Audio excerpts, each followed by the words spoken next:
É com grande prazer e honra que abro esta reunião virtual patrocinada pela Comissão de Genealogia e pelo próprio Instituto Histórico e Geográfico de Minas Gerais sobre famílias italianas e a fundação da Sociedade Esportiva Palestra Itália de Belo Horizonte. A comissão cumpre o seu objetivo em momento oportuno, a comemoração do centenário do clube originalmente italiano na capital de Minas Gerais, hoje o Cruzeiro Esporte Clube, aberto a todos os povos e raças.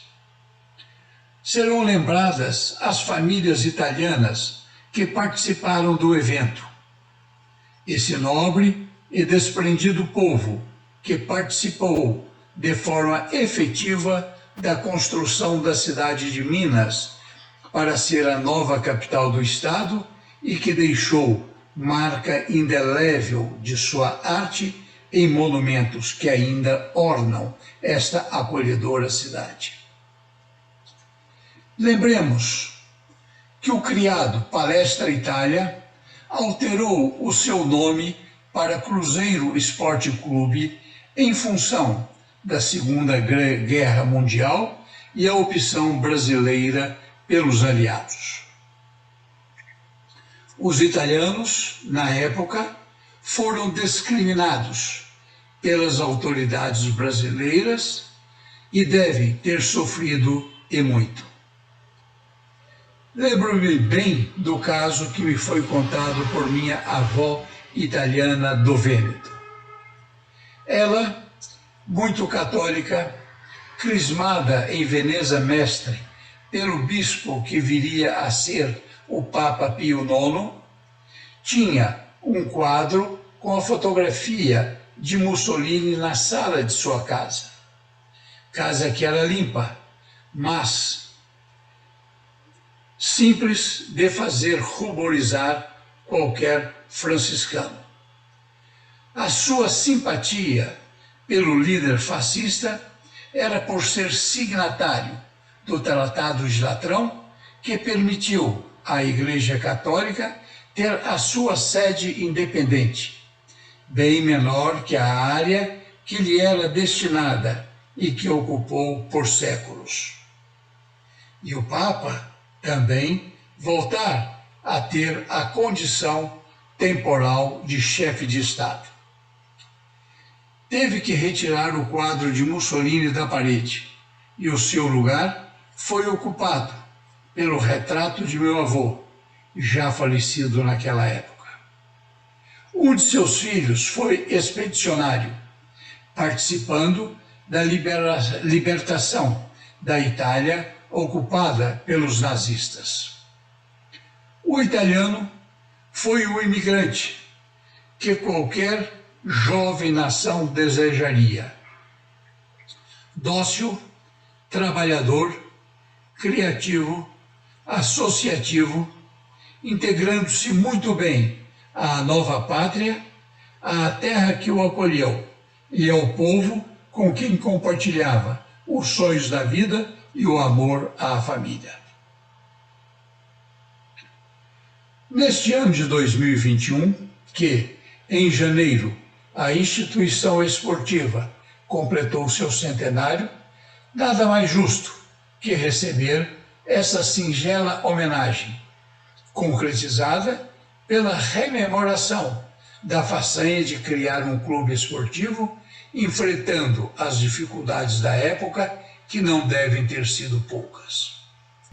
O historiador Anísio Ciscoto Filho abordará a fase constitutiva da Sociedade Esportiva Palestra Itália, pela colônia italiana residente em Belo Horizonte, no início do século XX. É pesquisador e possui graduação como bacharel em História pela Universidade Federal de Minas Gerais e pós-graduação também na UFMG em História e Culturas Políticas. Sua formação em História permitiu-lhe desenvolver, ao lado de seu trabalho profissional, atividades envolvendo a cultura e a economia italianas em terras mineiras e participar de instituições a ela ligadas. Assim, é membro da Associação Cultural Ítalo-Brasileiro de Minas Gerais, a CIBRA, MG, e da Câmara de Comércio Ítalo-Brasileiro de Minas Gerais. Relembrando o episódio da fundação, Mister se faz lembrar dos empreendedores, aqueles que participaram da ideia, do planejamento e da execução, fases que compõem o processo vitorioso de uma obra concluída. Esses empreendedores, radicados em terra mineira, deixaram aqui seus descendentes, formando famílias que honraram o espírito trabalhador e criativo do povo italiano, participando do progresso de nosso Estado. O Dr. Stanley Savoretti de Souza nos brindará com a apresentação do aspecto genealógico dos envolvidos no evento, apresentando algumas das famílias fundadoras do clube, desde suas origens na Itália até a ocupação dos espaços italianos na capital mineira. O Dr. Stanley é associado efetivo do Instituto Histórico e Geográfico de Minas Gerais, no qual é membro da Comissão Permanente de Genealogia e segundo secretário. É associado adjunto do Colégio Brasileiro de Genealogia. É também associado efetivo da Associação Brasileira de Pesquisadores de História e Genealogia, sendo o seu atual primeiro secretário. Criador do blog Páginas do Futuro, dedicado à genealogia e à história. Dedica-se à pesquisa genealógica de sua família e da de sua esposa, com foco principal na família Martins de Paiva. Pesquisa a história das cidades mineiras de Araponga, Piranga e São Francisco do Glória. Autor de vários trabalhos nas áreas de genealogia e história. Esta é, pois, a essência da palestra que vamos ouvir atentamente. Trar-nos-á a essência de fato relevante na história mineira e a homenagem aos seus empreendedores e descendentes. Aproveitamos a oportunidade para cumprimentar a laboriosa Comissão de Genealogia do Instituto Histórico e Geográfico de Minas Gerais e seu competente e incansável presidente, Iácodes Batista Vargas. A palestra é oportuna e muito bem elaborada pelos seus apresentadores e deixará registrado um evento que merece ficar gravado nos arquivos e na memória dos mineiros. É parte de uma história que tantas glórias trouxe para o nosso Estado e que outras tantas poderão e deverão vir, participando de um cenário de trabalho e luta, juntamente com seus adversários esportivos, num conjunto que trabalha para o engrandecimento e a glória de nosso povo. Vamos ouvi-la. Olá, meu nome é Anísio Ciscotto, eu sou historiador e também conselheiro nato do Cruzeiro Esporte Clube. Queria agradecer a oportunidade do convite feito pelo Stanley Savoretti, pelo Instituto de História e Geografia de Minas Gerais, para falar um pouco sobre a história do Cruzeiro Esporte Clube, que nasceu Società Sportiva Palestra Itália. Esse ano completou 100 anos de fundação. A história do Palestra Itália, do Cruzeiro, né? Hoje Cruzeiro, ela se confunde muito com a história da imigração italiana. Belo Horizonte, própria Minas Gerais, são assim muito fundamentais no estudo da imigração italiana para o Brasil. Minas Gerais foi o terceiro estado que mais recebeu imigrantes italianos, no que a gente chama de a Grande Imigração, que começou em 1870 e foi até 1920. Nós recebemos em torno de 80 mil italianos que vieram diretamente para Minas. Depois, posteriormente, nós recebemos mais italianos, porque muitos italianos que foram para o estado de São Paulo migraram para o sul de Minas, porque a cultura do café ela se iniciou no estado do Rio de Janeiro, no Vale do Paraíba, entrou em Minas Gerais ali pela região da Zona da Mata, de Juiz de Fora, e foi se expandindo, chegando às fraldas da Serra da Mantiqueira, e depois subindo para o norte, né, indo em direção ao Vale do Rio Doce, até a região ali de Manhuaçu. E também através do Vale do Paraíba, da Zona da Mata, ela entrou no estado de São Paulo e se distribuiu. Os italianos, eles vieram para Minas Gerais, 70% dos italianos que aqui chegaram, eles vieram para trabalhar na lavoura do café. Dizem, né, existe assim aquele consenso de que o italiano veio substituir o negro. Não veio substituir o negro. O negro continuou trabalhando nas lavouras do café, agora numa situação de empregados, de pessoas livres. Mas, como eu falei, a lavoura ela cresceu, ela estava crescendo, precisava de mais mão de obra. Então você já tinha os ex-escravos, aí você precisava de mais mão de obra. A mão de obra que foi escolhida foi a mão de obra europeia, principalmente dos imigrantes italianos. À mesma época, como aconteceu a questão da mudança da monarquia para a república, houve a necessidade de desvincular o que acontecia no Brasil do modelo português. A capital de Minas Gerais era Ouro Preto, e quem conhece Lisboa, ou já foi ao Centro Histórico do Rio de Janeiro, o Centro Histórico de Salvador, vai ver que aquela arquitetura é muito parecida. Então, Minas Gerais resolveu fazer a sua nova capital e quis, como primeira capital da era republicana, que se desvinculasse daquele passado português. E assim trouxeram da Europa várias pessoas, vários profissionais para trabalhar na construção da cidade. Então, é bem ao contrário da arquitetura portuguesa, onde as casas são coladas umas nas outras, sobem a ladeira, desce a ladeira, aquela coisa sempre colada. Belo Horizonte foi criada para ter assim grandes espaços. E seria uma cópia das grandes metrópoles europeias.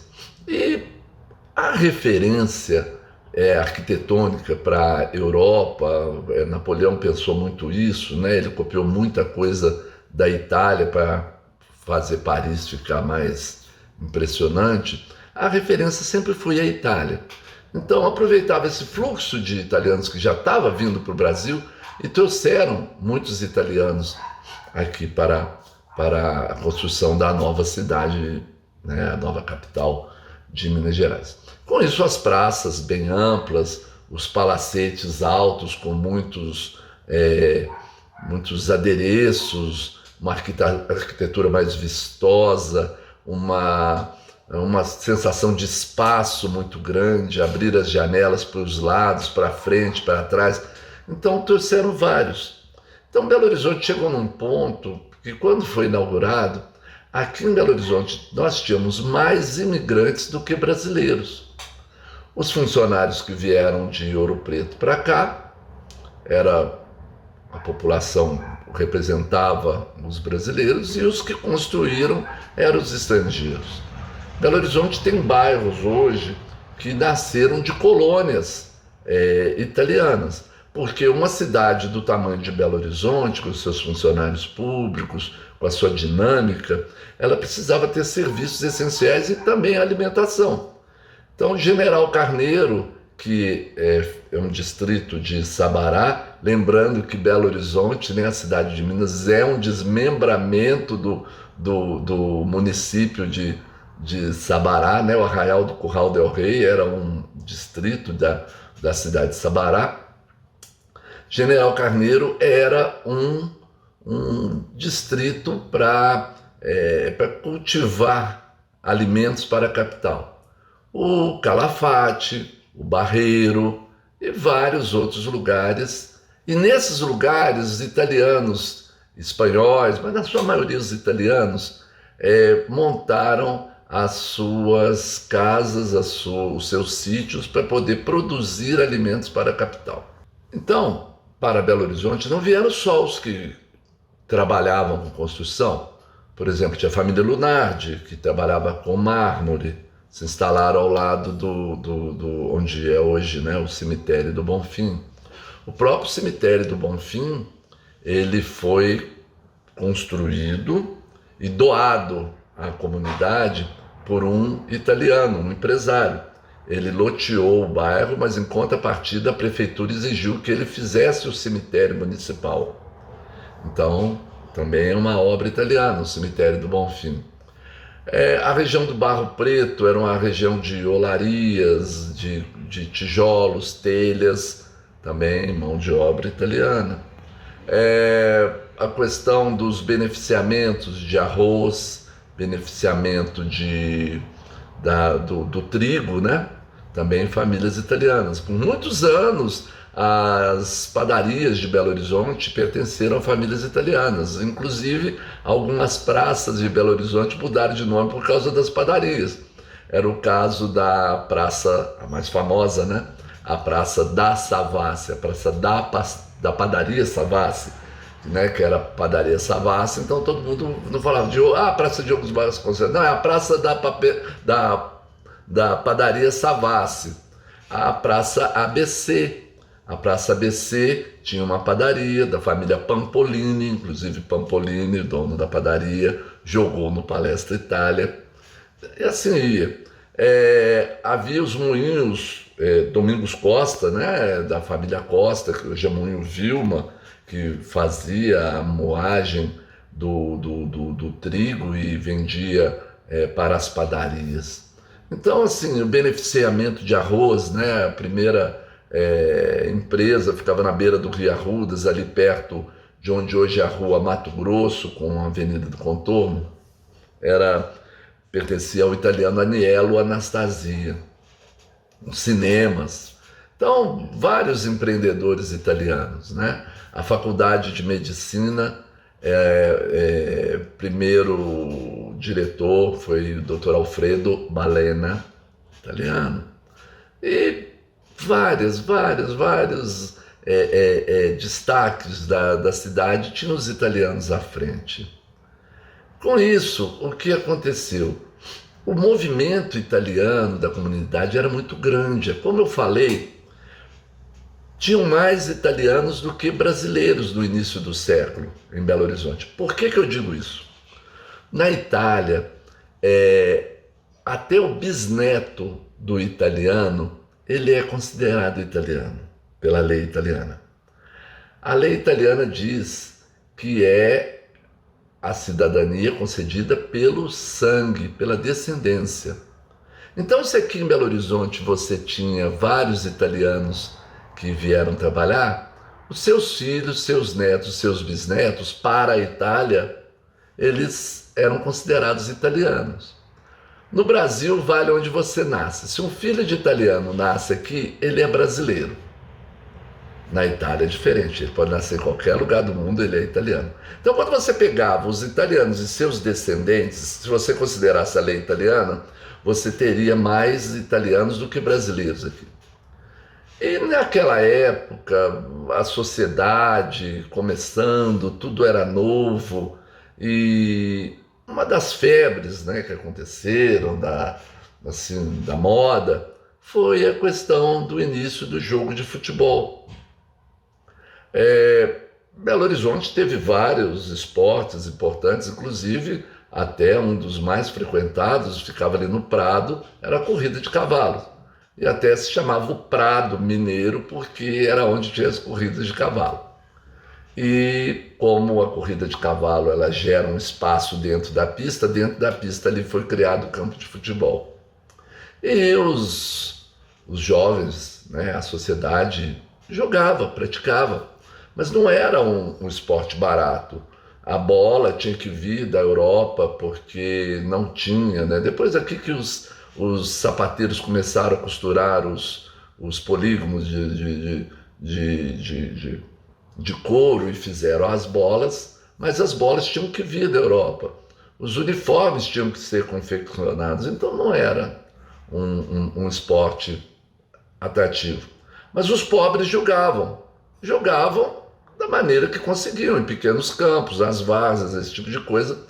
E o grande proletariado de Belo Horizonte tinha origem italiana, né? Os empregados das olarias, das fábricas de manilhas, da construção civil, eram pessoas mais simples, mas também jogavam e queriam pertencer. Então você já tinha alguns clubes em Belo Horizonte que já existiam, como o Atlético Mineiro, o América Futebol Clube, você tinha Palmeiras, você tinha o IALI, né? A gente fala IALI, mas deve ser Yale, né? E em Nova Lima você tinha a Mina de Morro Velho, que tinha seu time de futebol, era o Vila Nova, lá também tinha o Retiro, era o time dos ingleses, o futebol. Nasceu da Inglaterra, devia ser bem desenvolvido, era bem desenvolvido em Nova Lima, porque tinha os ingleses. Então, existiam já esses times. E a comunidade que não tinha acesso a ver os jogos, não tinha acesso a jogar, resolveu se reunir e fazer um time. Ao mesmo tempo que eles resolveram fazer o time, aconteceu um fenômeno interessante. É que a Itália era um país recente. A Itália se unificou em 1861. E a Itália, o norte da Itália, sempre foi uma região de imigrantes temporários.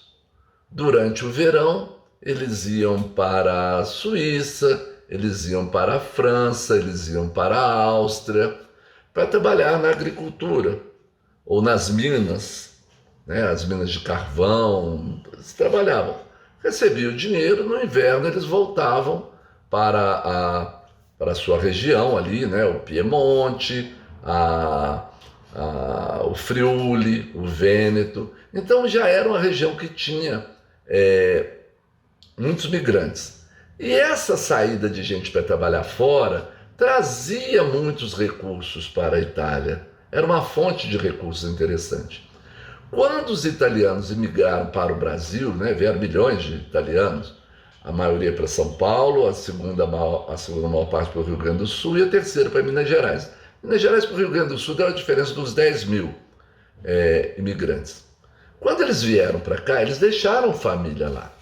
Então os imigrantes aqui no Brasil juntavam dinheiro, compravam sua terrinha, aplicavam o dinheiro na agricultura familiar ou nos seus pequenos negócios urbanos, mas sempre mandavam algum dinheirinho para a Itália, para os pais, os avós.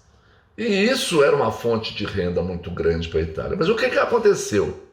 O italiano chega, tem seu filho, já o neto já tem uma referência muito distante da Itália, porque a Itália é um mês de navio daqui até lá e é muito caro. Então os italianos aqui, os brasileiros, os ítalo-descendentes, pensavam, para que eu vou mandar dinheiro para minha avó, para meu avô, para meu tio, se a minha vida está aqui no Brasil? Com isso, o fluxo de dinheiro mandado para a Itália foi diminuindo. e a Itália sentiu.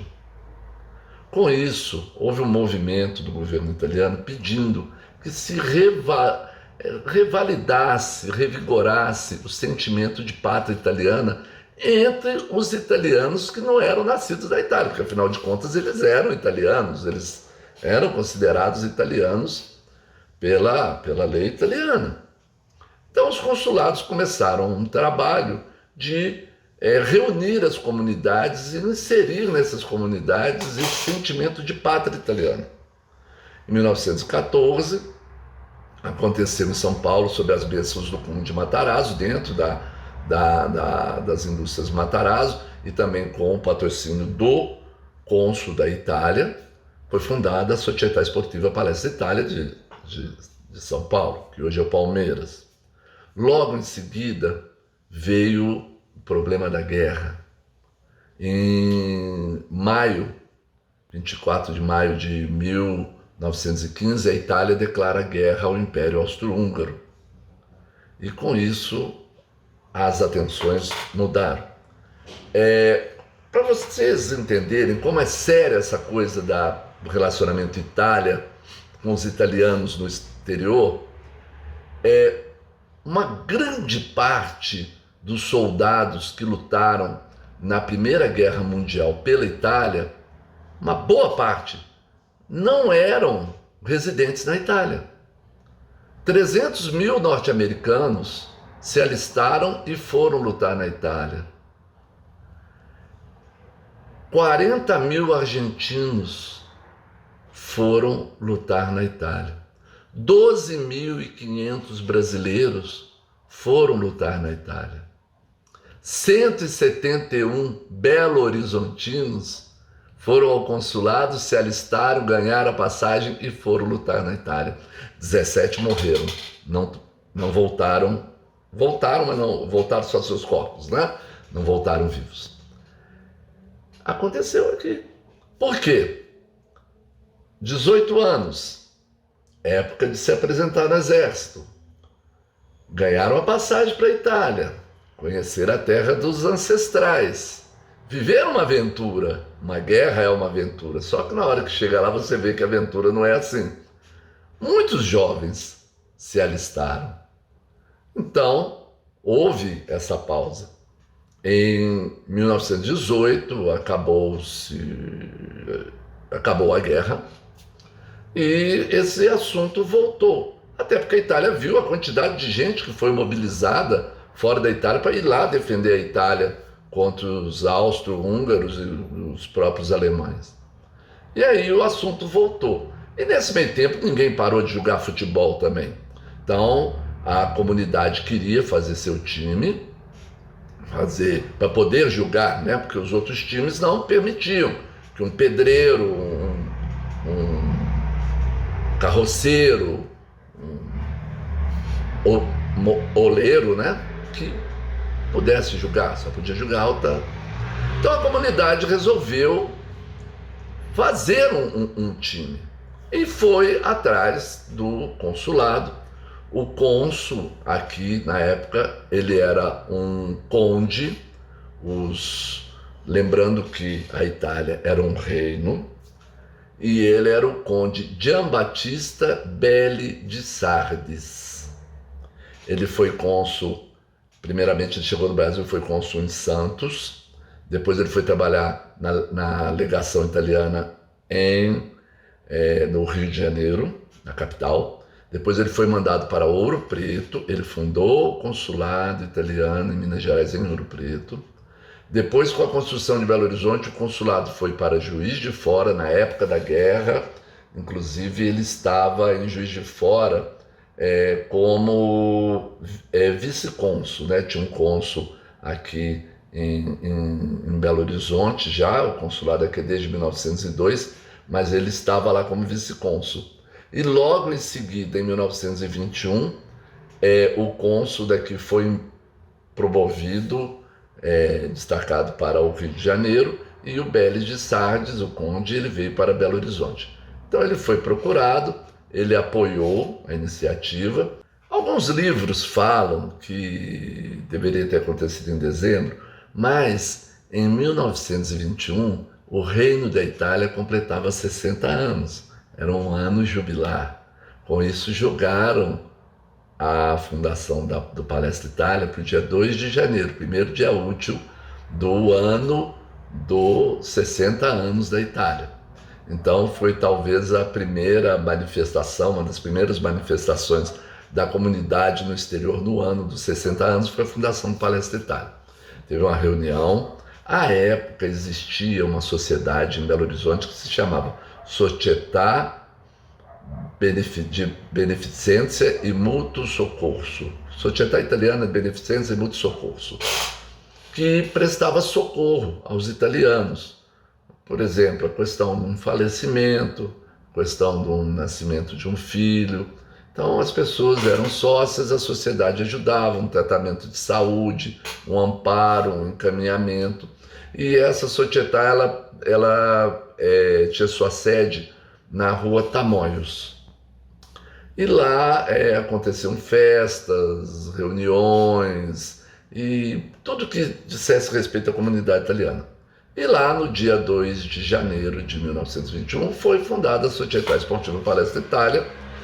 O conde Belli de Sardi estava presente e os italianos resolveram. É interessante que a fundação do Palestra Itália ela é diferente da maioria dos times.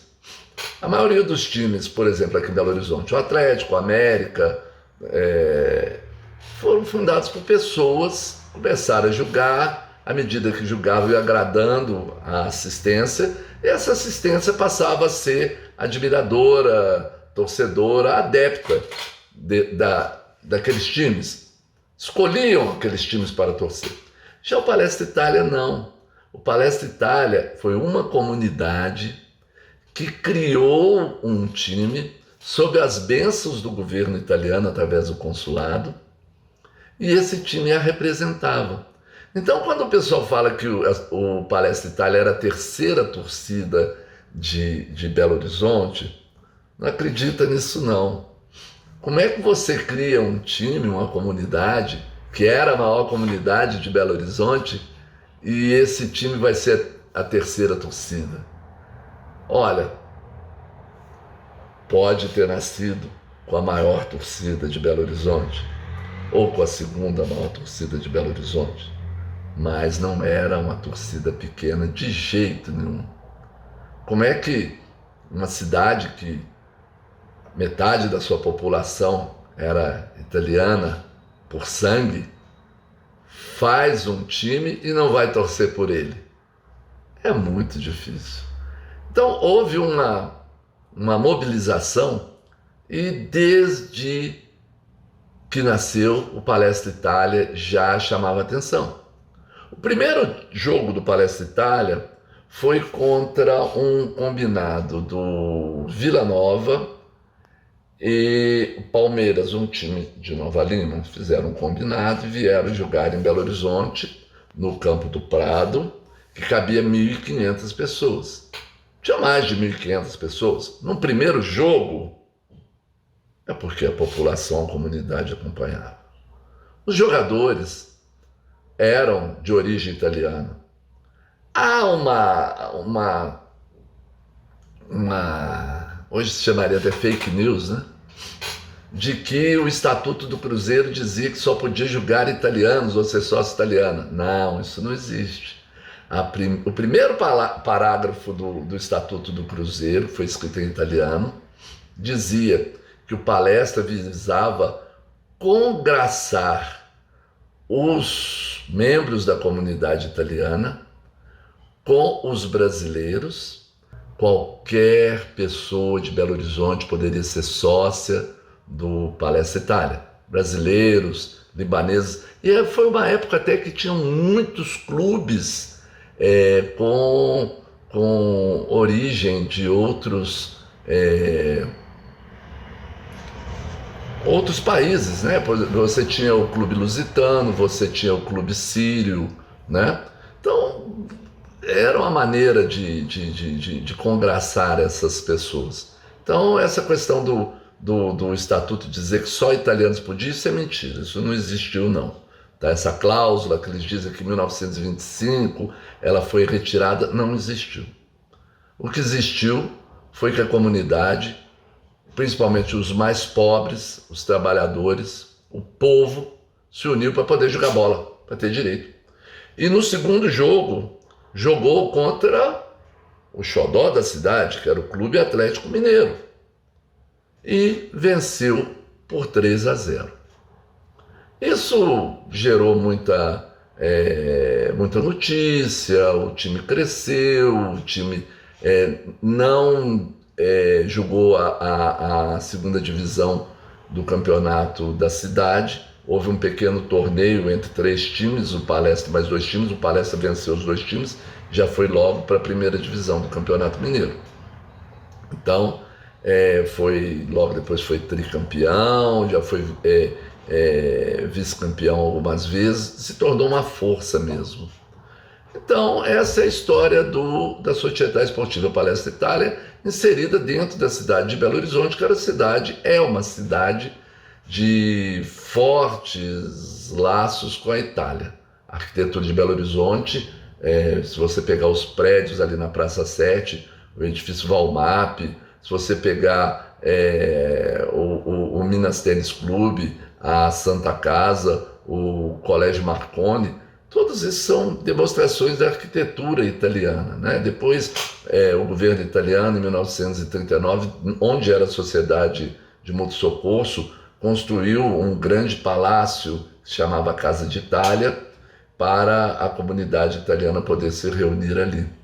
Né? Depois, com a guerra, foi depredado e depois virou Assembleia Legislativa, Câmara Municipal, depois foi derrubado, hoje lá é um hotel. Então, assim, a história do Palestra, ela tem tudo a ver com a história de Belo Horizonte, com a história de Minas Gerais. O Palestra Itália, ele logo no primeiro ano conseguiu uma licença da prefeitura, um quarteirão onde funciona hoje o Clube do Barro Preto.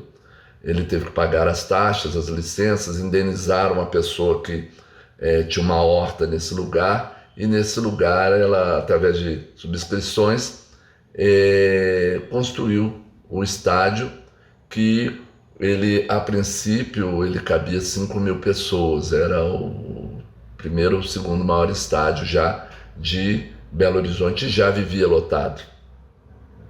Então todo jogo do Palestra Itália estava lotado. Em 1940 foi feita uma ampliação, em 45, na década de 40, e aí passou para 15.000 pessoas. Depois, aí para a Copa de 50 foi construído a Independência, e em 1960 e poucos foi construído o Mineirão. E a torcida do Palestra Itália, que depois virou Cruzeiro, sempre lotando os estádios. É interessante lembrar que quando o Palestra Itália é obrigado a mudar de nome, ele coloca o nome Cruzeiro, as 5 estrelas, o emblema da constelação do Cruzeiro do Sul, é o símbolo da nação brasileira, né? A maior ordem, né, que tem no Brasil é a Ordem do Cruzeiro do Sul, as armas da República, o selo da República, está na bandeira, está no hino, a imagem do Cruzeiro resplandece. Somos brasileiros, o Cruzeiro é brasileiro. Mas, à época, se falou que a camisa azul era porque as estrelas ficam no céu e o céu é azul. Só que à noite eu acho que o céu não é azul não, né? Então, essa história foi mais para Getúlio Vargas ouvir. Puseram a camisa azul. Por quê? A camisa azul é a camisa da seleção italiana. Então nós continuamos, né, italianos pela malha, mas as 5 estrelas brancas, que é o símbolo do Brasil, em cima do coração. É isso aí. Cumprimento a todos aqueles que acompanham esta palestra virtual, que é uma promoção cultural do Instituto Histórico e Geográfico de Minas Gerais, por sua Comissão Permanente de Genealogia. Neste ano em que se celebra o centenário da fundação do Palestra Itália, o Instituto vem apresentar a palestra denominada Famílias Italianas e a Fundação do Palestra Itália de Belo Horizonte, um evento que marcou a história da imigração italiana em Minas Gerais, sobretudo na sua capital, Belo Horizonte. O propósito dessa parte da nossa palestra é fazer menção, tentar resgatar nomes daqueles que participaram de forma efetiva na fundação deste time que, desde a sua origem, estava ligada à sua origem italiana. Este evento, que culmina com a fundação do Palestra Itália de Belo Horizonte, não foi algo isolado. No ano de 1914, no estado de São Paulo, tivemos a fundação do Palestra Itália Paulista, hoje Palmeiras, e posteriormente outros 2 clubes ligados à comunidade italiana foram fundados. Palestra Itália de Belo Horizonte, no mesmo ano, mesmo mês, nós tivemos também a fundação do Palestra Itália em Curitiba. Nosso objetivo aqui, como dissemos, era resgatar o nome daqueles que participaram da fundação. Para isso, é necessário buscar as informações em livros, bibliografias existentes sobre o tema e documentos, fontes primárias que remontam à época da fundação. Mas nós vemos que há uma certa dificuldade porque não existe a ata de fundação, considerada a ata de fundação. Bem sabemos que o Palestra Itália, a Società Sportiva Palestra Itália de Belo Horizonte, atual Cruzeiro Esporte Clube, foi fundado no dia 2 de janeiro de 1921. Quando nós recorremos à literatura existente que trata sobre o assunto, vamos ver que existiram reuniões preparatórias para a fundação, todas elas foram registradas no idioma italiano, que resultou numa ata que teria sido elaborada no dia 2 de janeiro. Ocorre que essa ata ela não chegou aos nossos dias, pelo menos nós não conseguimos localizá-la. Segundo os jornais da época, aproximadamente 95 pessoas assinaram essa ata de fundação. Nas pesquisas que fizemos, nós encontramos um outro documento, que é o documento oficial, que é o primeiro estatuto registrado em cartório de registro civil das pessoas jurídicas da nossa capital. Esta ata ela já vai remeter a uma outra data, dia 28 de janeiro de 1921. Então nós podemos concluir que o Palestra Itália ele possui 2 datas de fundação. Uma data oficial, que é divulgada por todos, que é o dia 2 de janeiro, e temos uma data do estatuto, uma data jurídica de formação do clube, que seria o dia 28 de janeiro de 1921. Mas isso em nada interfere na história que aqui vamos abordar, na história deste clube.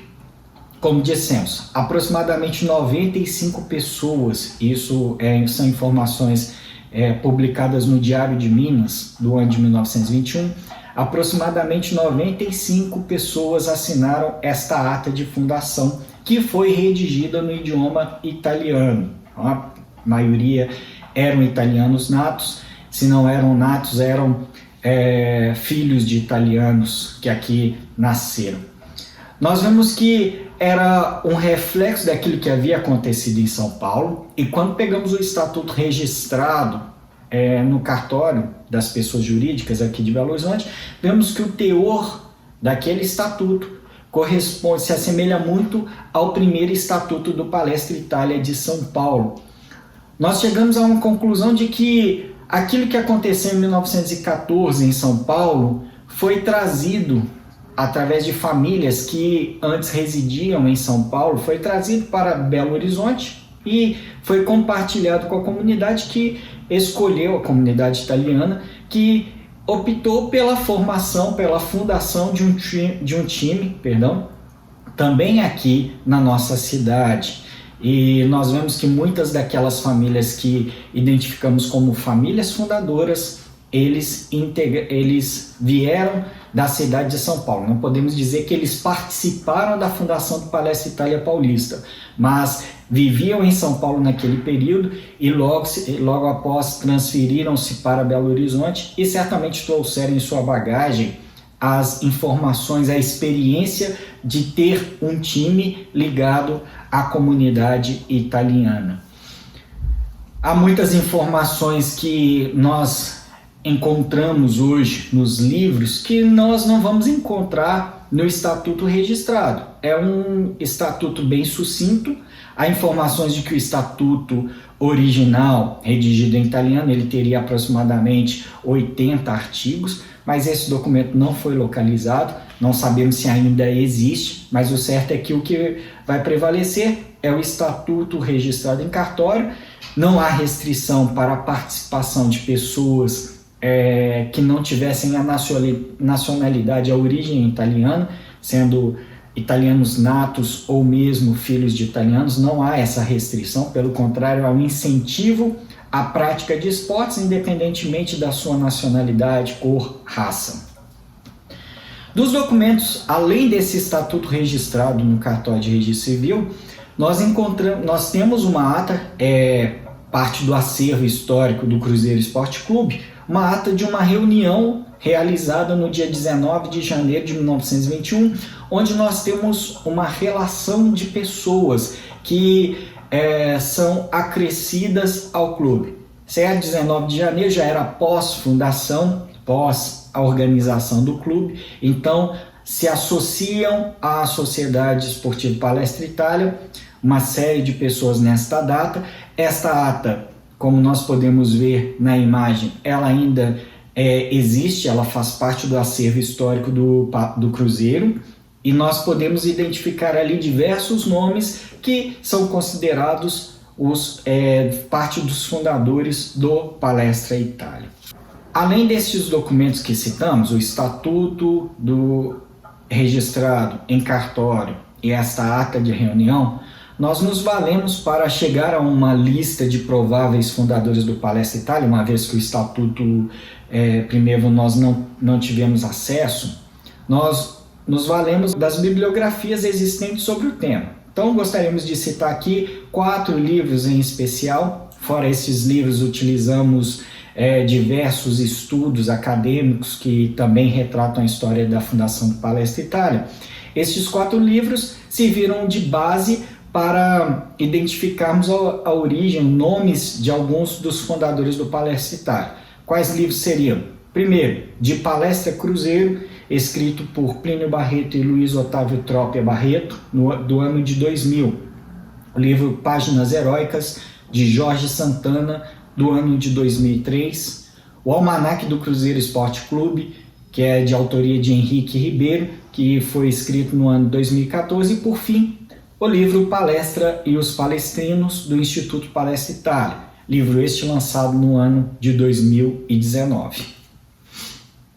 Aqui nós vemos os primeiros escudos do Palestra Itália, o primeiro mais simples, né, com as iniciais P e I, e um segundo utilizado ainda na década de 20, que nós vamos ver em dourado, o duplo S, né? Società Sportiva Palestra Itália. Então são dois escudos, inclusive o da direita nós utilizamos como identidade visual desta promoção cultural do Instituto. Quando falamos sobre a fundação do Palestra Itália, não podemos deixar de mencionar 2 locais que estão diretamente ligados a este processo, a este movimento de fundação. O primeiro deles seria a Casa Ranieri. Foi uma loja de materiais esportivos que existiu por décadas aqui em Belo Horizonte. Era uma loja bem conhecida, de propriedade da família Ranieri. Nós vemos em alguns livros, algumas publicações, que ainda no ano de 1920, alguns esportistas eles se reuniram na Casa Ranieri e decidiram pela fundação do Palestra Itália. Levaram este projeto às pessoas mais influentes da comunidade italiana, e ao cônsul sobretudo, que prontamente apoiou a fundação do Palestra Itália, e no ano de 1921 efetivamente eles formalizam a fundação do clube. A Casa Ranieri durante muitos anos ela funcionou em um imóvel na rua Caetés com Rua da Bahia, para quem conhece bem a cidade de Belo Horizonte, mas nós podemos ver em jornais de época que quando da fundação do Palestra Itália ela não funcionava neste imóvel, ela funcionava na mesma Rua dos Caetés, mas no número 233. Pelo mapa que nós estamos projetando, nós vamos ver que este imóvel ele está no quarteirão da Rua dos Caetés, entre as ruas Espírito Santo e Amazonas. O prédio ainda existe, o prédio ainda está de pé, ele funciona com algumas lojas de comércio, e nós podemos ver pelas fotos alguns detalhes. Primeiro, o ano de construção daquele edifício, de 1920. Na outra fachada nós vamos ver as iniciais do proprietário, Aurélio Lobo. Pelos indícios, pelas informações que obtivemos, é possível que este seja o local onde foram realizadas as primeiras reuniões onde houve a decisão de fundação pela fundação do Palestra Itália. Outro imóvel que nós podemos destacar na história da fundação do Palestra Itália é a sede da Società Italiana di Beneficenza e Mutuo Soccorso. Era um prédio que existiu na Rua dos Tamoios 340, no centro de Belo Horizonte. Ali nós podemos dizer era a sede, era o centro da comunidade italiana na nossa capital, onde funcionou a primeira escola italiana em Belo Horizonte. Segundo relatos, ali foi realizada a reunião do dia 2 de janeiro de 1921, que fundou o Palestra Itália, com a participação de toda a comunidade, aquelas 95 pessoas que assinaram a ata de fundação. Este prédio, nós temos muitos poucos registros fotográficos sobre ele, eu não tive acesso a nenhum deles, né? Nós vamos reproduzir aqui uma foto de um dos livros, mas nós temos aqui alguns projetos arquitetônicos que vão nos dar uma ideia de como era este imóvel. O primeiro projeto que nós encontramos, ele é de dezembro de 1899, o terreno foi adquirido por uma cessão gratuita da Prefeitura de Belo Horizonte para a Sociedade de Mutuo Soccorso no ano de 1902. Provavelmente ela já estava na posse do terreno antes desta data. O projeto de Ettore Boschi do ano de 1899, ele é riquíssimo em detalhes. Inclusive nós vamos ver aí imagens de 3 líderes da unificação italiana, Giuseppe Mazzini, Vittorio Emanuele, Giuseppe Garibaldi. Então era um prédio assim muito suntuoso. Possivelmente este projeto ele não foi executado. Ele é do ano de 1899, só que já no ano de 1904, dezembro de 1904, encontramos um outro projeto, algumas semelhanças, mas nós vemos que aqueles detalhes que estavam presentes no primeiro, nós já não encontramos neste segundo projeto. Era um edifício, uma edificação um pouco menor, era composta por 2 salões, como nós podemos ver no detalhe.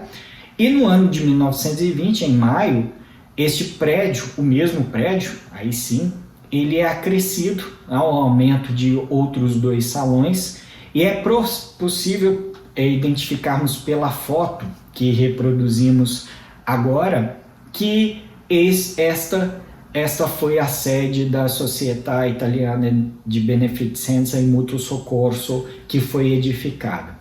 Posteriormente, este prédio ele foi demolido e foi edificado uma outra construção, agora sim a Casa d'Italia, isso no ano de 1934, outubro de 1934, um projeto de Luigi Signorelli.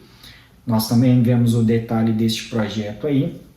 Este imóvel, posteriormente, ele foi transferido ao governo de Minas Gerais e ali funcionou a Câmara Municipal, Assembleia Legislativa, Câmara Municipal. Posteriormente, o prédio foi demolido e hoje existe uma outra edificação destinada a hotel. Então, nós destacamos esses 2 locais porque eles estão intimamente ligados à história da fundação do Palestra Itália. E aí, começando a construir esta lista de fundadores do Palestra Itália, nós vamos recorrer a essas fontes que citamos aqui, o estatuto registrado no cartório, a ata do dia 18 de janeiro de 1921, e vamos tentar reconstruir. Não chegamos a 95 nomes, não temos a certeza de que esses nomes que vamos citar aqui, relacionar aqui, são efetivamente os fundadores do Palestra Itália. Nós poderíamos, com certeza, nos valer de outras fontes, mas neste período em que passamos de restrição, de muitos locais em que seriam possivelmente locais em que poderíamos recorrer a fontes de pesquisa, estavam fechados. Então, para não passarmos o ano do centenário sem uma homenagem do Instituto Histórico, resolvemos passar essa lista que consideramos provisória, que carece de uma ratificação posterior, mas para fazermos menção a estes nomes, essas pessoas da comunidade italiana que fundaram o Palestra Itália.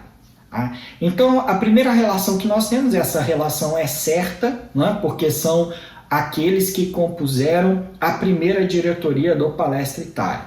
Então, vamos citar os nomes, os cargos, há algumas controvérsias entre as fontes. Aqui nós vamos, neste caso, ficar com a fonte oficial, que é o estatuto registrado, mas vamos fazer também a citação aqui a 2 nomes que são identificados na bibliografia como participantes da primeira diretoria do Palestra Itália. Primeiro nome nós temos é Aurélio Notti, que foi o primeiro presidente. Esse não há discussão, em toda a bibliografia existente, há a certeza de que Aurélio Notti foi o primeiro presidente do Palestra Itália. Tolentino Miraglia, vice-presidente. Giuseppe Perona, primeiro secretário. Giuseppe Perona era funcionário do consulado italiano em Belo Horizonte à época. Aristóteles Lodi foi o segundo secretário do Palestra Itália. Aqui a primeira divergência, nós temos no estatuto registrado o nome de Luigi Martini como primeiro tesoureiro. Já na bibliografia sobre o tema, nós vamos encontrar o nome de Giovanni Zolini como primeiro tesoureiro. Como segundo tesoureiro, vamos ver Amleto Manhavaca. Isso aí também é uma informação que coincide em todos os locais que ela é citada. E como ecônomo, aí nós vamos ver a segunda divergência. No estatuto registrado, é dito que Aniello Anastasia, ele foi o primeiro ecônomo do Palestra Itália. Já em alguns livros, citado o nome de Antônio Faliti como o ecônomo. Certo é que todos esses nomes, com certeza, eles participaram da fundação do Palestra Itália e são considerados fundadores do clube.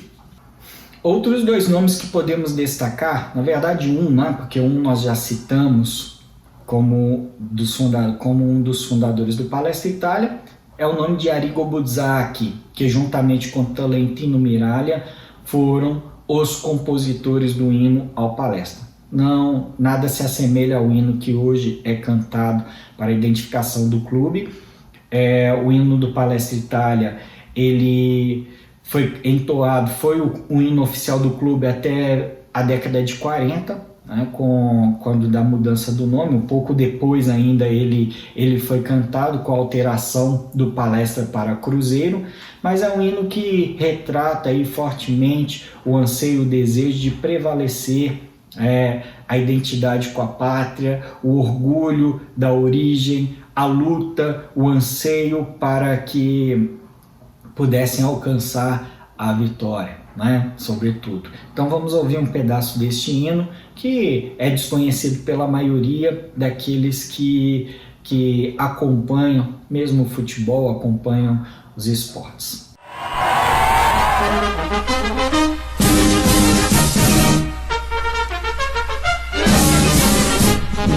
No campo da luta, entramos contentes, sentindo prementes as almas vibrar, e deste entusiasmo nos nasce a pujança da firme esperança de sempre ganhar. Que seja o Cruzeiro,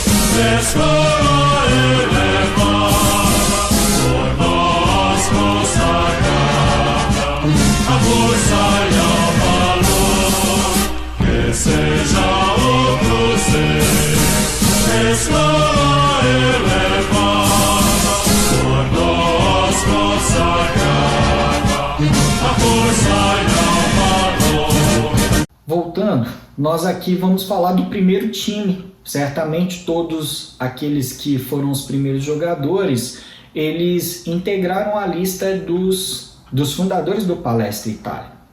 Infelizmente não conseguimos decifrar o nome de todos aqueles que foram os primeiros jogadores do Palestra Itália, porque muitos eram identificados pelo apelido. Alguns mesmo com o apelido conseguimos fazer a vinculação com o nome de registro.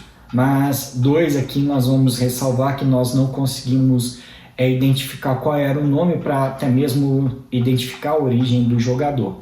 Mas a relação do primeiro time que disputou o primeiro jogo oficial do Palestra Itália foi Armandinho, Polenta, Nulo Savini, Ciccio, Cecchino, Américo, Bassi, Lino, Spartaco, Nani e Henriqueto. E aí nós vamos fazer agora a relação com o nome que vai aparecer, né, nas nossas listas de fundadores. Primeiro Armandinho, Armando Bazzoli. João Gregori era o Polenta, Nulo Savini, já era identificado pelo seu nome. Ciccio não conseguimos identificar de quem se tratava.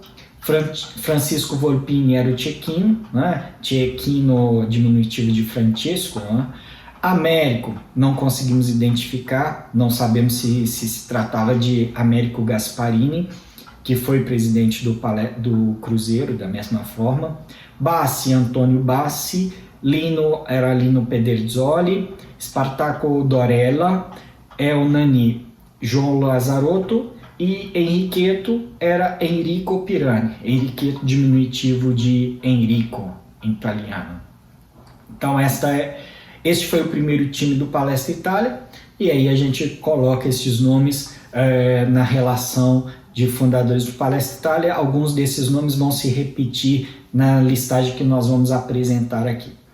Recorrendo agora à ata de 19 de 1 de 1921, nós vamos encontrar os nomes de João Ranieri, né, que era o responsável, que era um dos proprietários da Casa Ranieri, Umberto Bagno, Giovanni Baralli, Armando Barulli, Antônio Basso ou Bassi. Lá nós encontramos os registros da família como sendo Basso e não Bassi, mas aqui nós fazemos a ressalva dos 2 sobrenomes.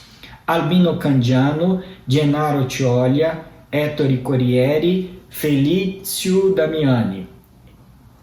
Prosseguindo ainda na ata de 19 de 1 de 1921, Alessandro Fazzi, Francesco Gaetani, Fermino Galetti, Raffaele Grimaldi, Antonio Grimaldi, Giovanni Zoni, Giulio Lazarotto ou Lazzarotti, o sobrenome na Itália era Lazzarotto, Paolo Mantini, Onofrio Mantini.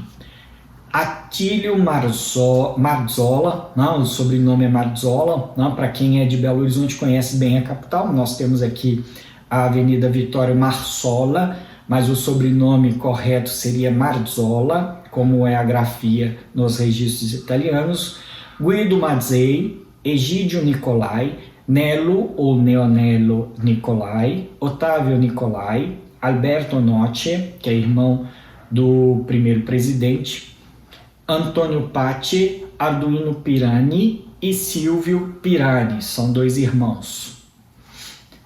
Agostino e Giacinto Provezzano, 2 irmãos, Vittorio Puri, Emilio Riccardone, Gualtiero Ridolfi, Nulo Savini, que nós já citamos como um dos primeiros jogadores, Firmino Scarpelli, Domenico Spagnuolo, Giovanni Taranto e Nilo Zauli. Estes são os nomes que nós encontramos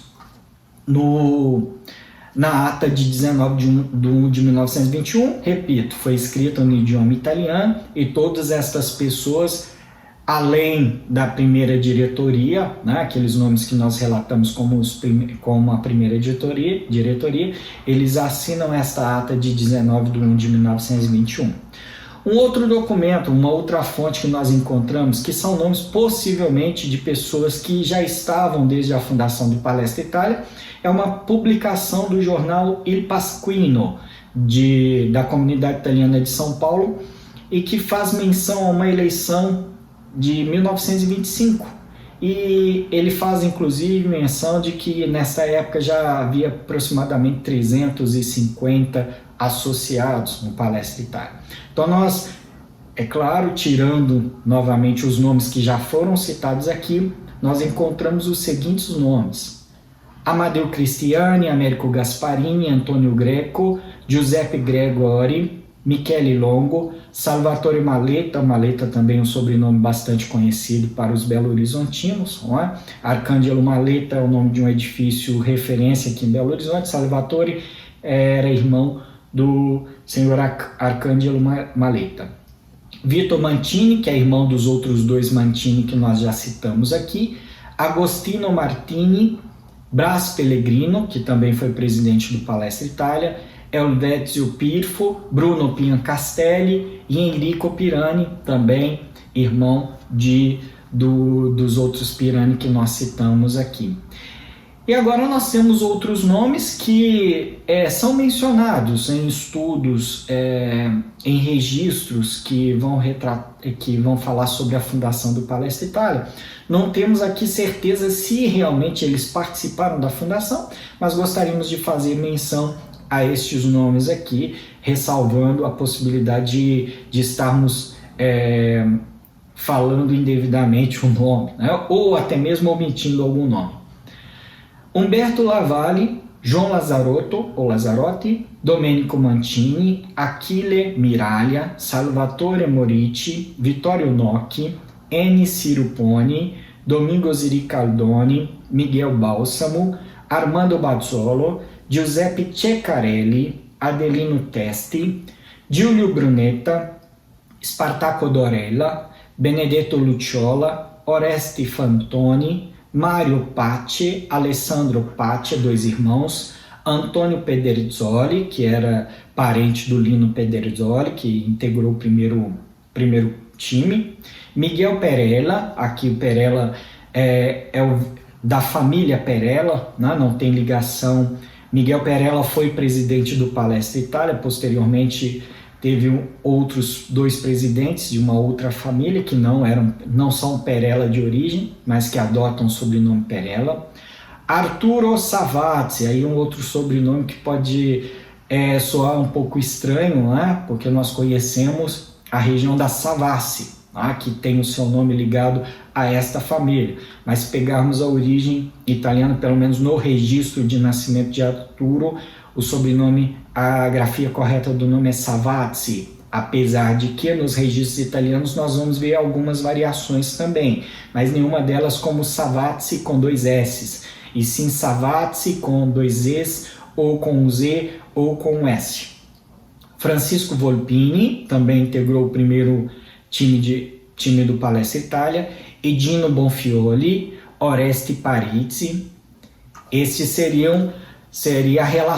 seria a relação dos nomes que nós identificamos como sendo possíveis fundadores do Palestra Itália. Há outros nomes que nós não chegamos a nenhuma informação mais precisa que nos levasse a entender que seriam integrantes daqueles fundadores, da relação de fundadores do Palestra Itália. Mas é uma relação de nomes, todos eles ligados à comunidade italiana de Belo Horizonte. Destacamos aqui muitas dessas famílias. Podemos falar aqui Tolentino Miraglia, residiu quase toda a sua vida no estado de São Paulo. A família Mantini, os três irmãos Mantini, eles residiam em São Paulo, depois vieram para Belo Horizonte, o próprio João Ranieri. Isso nos leva a crer que essas pessoas, dentre outros, né, eles trouxeram na sua bagagem a história, a vivência daquilo que havia acontecido em São Paulo no ano de 1914, que foi a fundação do Palestra Itália. Possivelmente, né, foram aqueles que foram mais influentes na fundação do Palestra Itália em Belo Horizonte.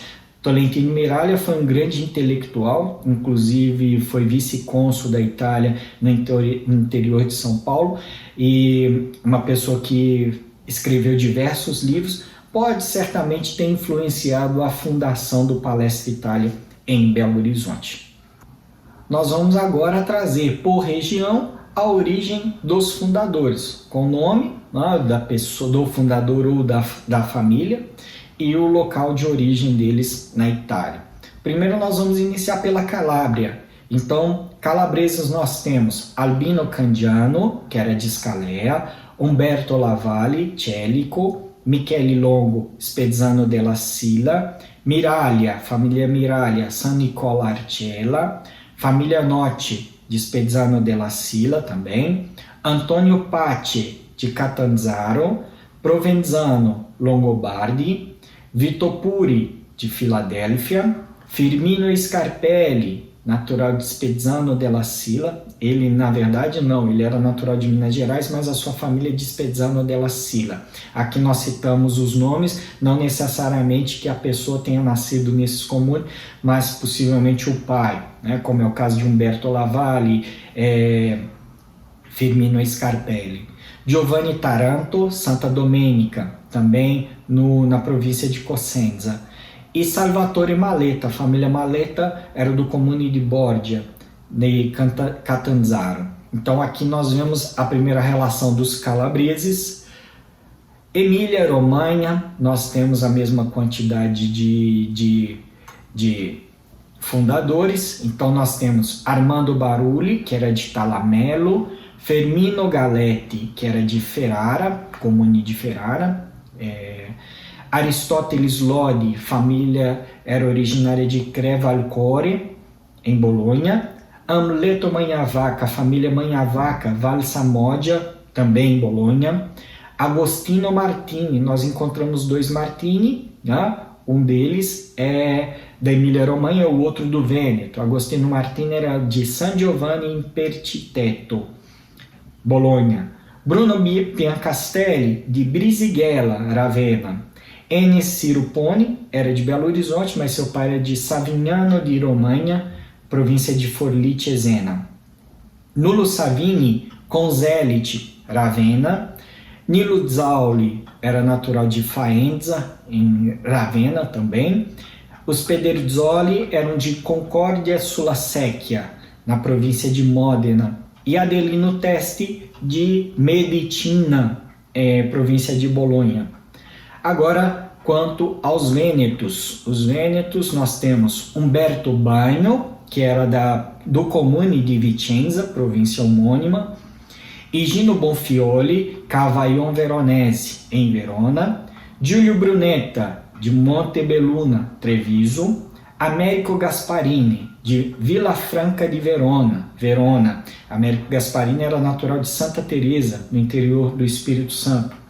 Família Lazzarotto era proveniente de Limena, Padova. Attilio Marzola, de Adria, Rovigo. Luigi Martini, o outro Martini que integrou a primeira diretoria do Palestra Itália, era de Grezzana, Verona. Giovanni Zolini era do comune de Minerva, Verona. Spartaco Dorella, de Castelfranco Veneto, em Treviso. E Armando Bazzolo, de Legnaro, Padova. E aí nós vamos para a Campânia. Nós temos os seguintes fundadores: Antônio Falti, de Toraca, Salerno, que também era o comune de origem de Francesco Gaetani. Os Grimaldi, que eram de Morigerati, Salerno. Giovanni Ranieri, era de Terzigno, Nápoles. Miguel Perella, origem era Pisciotta, Salerno, mesma origem de Aniello Anastasia. E Helvétio Pirfo, de Salerno, comune de Salerno. Agora, os provenientes da Toscana, nós temos Giovanni Baralli, de San Sepolcro, Arezzo, Ettore Corrieri, de Barga, Lucca, Alessandro Fazzi, de Firenze, os Nicolai, família Nicolai, de Serravalle Pistoiese, Pistoia, os Nocchi, família Nocchi, de Pisa, Francisco Volpini, também de Firenze, e os Fantoni, a família Fantoni, né, foi muito importante aí entre os jogadores do Palestra Itália. A origem era Bibbiena, em Arezzo. Do Marche, nós temos as famílias Pirani, de Ostra, Ancona, e Gualtiero Ridolfi, de Pesaro, e Ceccarelli, Fermignano, ambas na província de Pesaro e Urbino. Da Basilicata, nós temos Miguel Bálsamo, de Campomaggiore Potenza, Spagnuolo, de Lauria, Potenza, e os Pellegrino, San Costantino di Rivello, de Potenza. Da Lombardia, o maestro Arrigo Buzzati, de Burgo Franco sul Po, Mantova, os Savazzi, que eram de...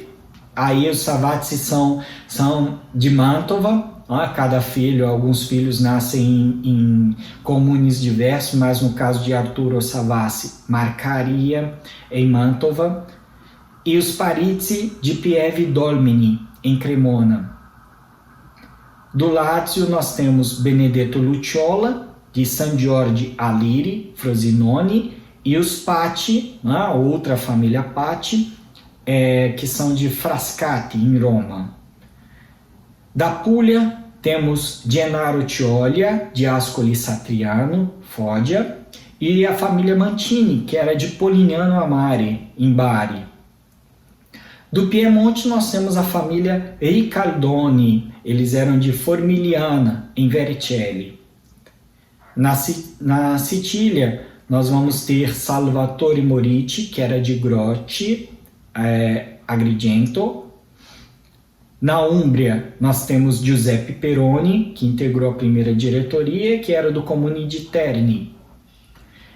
E da Sardenha nós temos os Isoni, que eram do Comune de Florinas, em Sassari. Agora a relação dos nomes que nós não conseguimos localizar, identificar a origem, são Antônio Bassi, Felício Damiani, Guido Mazzei, Giuseppe Gregori, Antônio Greco e Amadeu Cristiani. Nenhum destes nós conseguimos elementos que possibilitasse a identificação da origem na Itália. Bom, essa é a relação. Esperamos que você que acompanhou esta palestra até aqui tenha gostado. Na verdade é um trabalho que precisa ainda ser concluído, mas nós do Instituto Histórico e Geográfico de Minas Gerais não poderíamos deixar de fazer menção a este acontecimento que é o centenário do Palestra Itália. Gostaria de uma maneira especial agradecer ao presidente da Comissão Permanente de Genealogia, Dr. Iaconis Batista Vargas, que desde o princípio apoiou e fez com que esta palestra se tornasse realidade. Ao historiador Anísio Tiscotto Filho, que se dispôs a fazer também a parte desta palestra que retrata sobre a história do Palestra Itália. A todos, meu muito obrigado.